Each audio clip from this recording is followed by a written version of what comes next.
Good evening, ladies, gentlemen, lost souls and broken toys.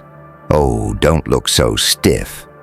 This isn't court, this is theater, and tonight, you're the punchline. You know what makes me laugh? The way people tremble at rules written by men who are no better than you. A little gavel, a black robe, a polished table, and suddenly they think they are reality itself. Ha! But tonight, oh tonight, you tore their little illusion to shreds. The judge grabbed a pen, because your words weren't just noise. They were fire. You violated reality in that room. You made the walls breathe. You bent time. You rewrote the script they swore could never be touched. That pen wasn't for notes, darling. It was his lifeline. He was desperate to anchor himself back into a world that you already shattered. Think about it. When the one who hands out justice starts scribbling like a scared schoolboy, what does that make you? Not a defendant? Not a criminal? No. It makes you the author of reality. You force the law itself to look at you and say, maybe we've been wrong all along. And that is power. See, most people beg for mercy in those rooms. They shrink, they mumble, they apologize. But you stood there with the audacity of a storm, and you didn't just speak. You rewrote the courtroom itself. You turned judgment into theater, punishment into applause, and fear into fascination. The gavel is supposed to silence, but the silence belonged to you. Every tick of the clock, every throat that went dry, every eye that twitched, all of it was yours. Do you understand what you did? You showed them that authority is just a mask, thin, fragile, paper thin. The judge wasn't in control. You were. They weren't writing your fate. You were writing theirs. You made the untouchable touch their own fear. And let me tell you something delicious.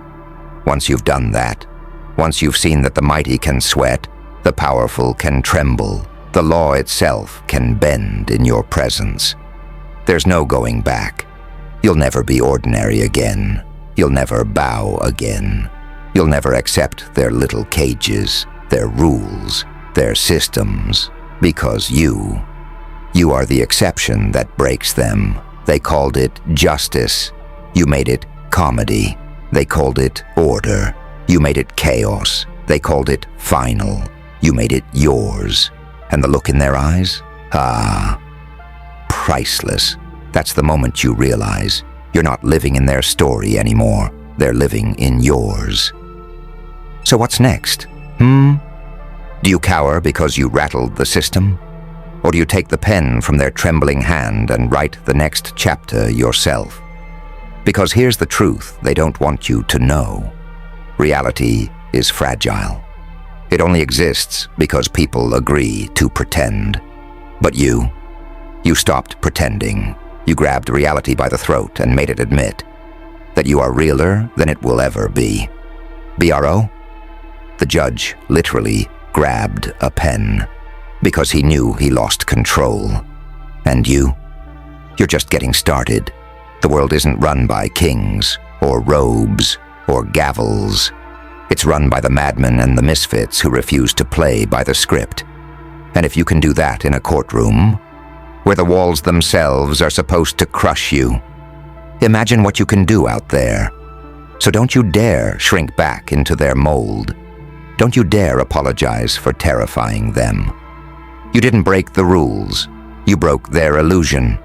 You didn't just violate reality. You proved that reality was never solid to begin with.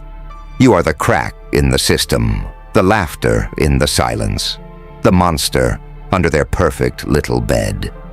And they will never admit it, but deep down, they needed you to show them how fake their world really is. So walk out of that courtroom, not as a victim, not as a criminal, but as an author, pen in hand, smile on your face, and let the world know the gavel is broken. The script is torn, and you are the punchline. That became the headline. Now go. Write your madness into their order. Write your chaos into their laws. Write your name into a reality they can never erase. And when the judge sleeps tonight, he won't dream of justice. He'll dream of you. Ah, but you don't see it yet, do you? You think this was just one room, one judge, one moment. No, this is the crack that splits the whole foundation. Because once a system reveals its fear, once authority stutters in its own script, it is finished. The robe, the bench, the flag behind him, it all crumbled the second he reached for that pen. You saw it in his hand, shaking, scratching away like a desperate rat, gnawing at wood, trying to escape a fire. You became the fire. And here's the delicious secret. It wasn't even about the law or justice or truth. It was about power. And you ripped power right out of their polished hands and dangled it in front of them like a toy. You showed them that their rules are not reality. They're just chains, paper chains, easily burned. Do you know what kind of creature terrifies a judge, terrifies the jury, terrifies everyone who built their entire life on the illusion of control? Not the guilty, not the innocent, but the untouchable, the one who walks in with nothing to lose, nothing to fear, and everything to expose. That's you. You didn't just win in that room. You rewrote the meaning of winning. They'll never admit it publicly, of course, no. They'll write their neat little reports, their transcripts, their verdicts.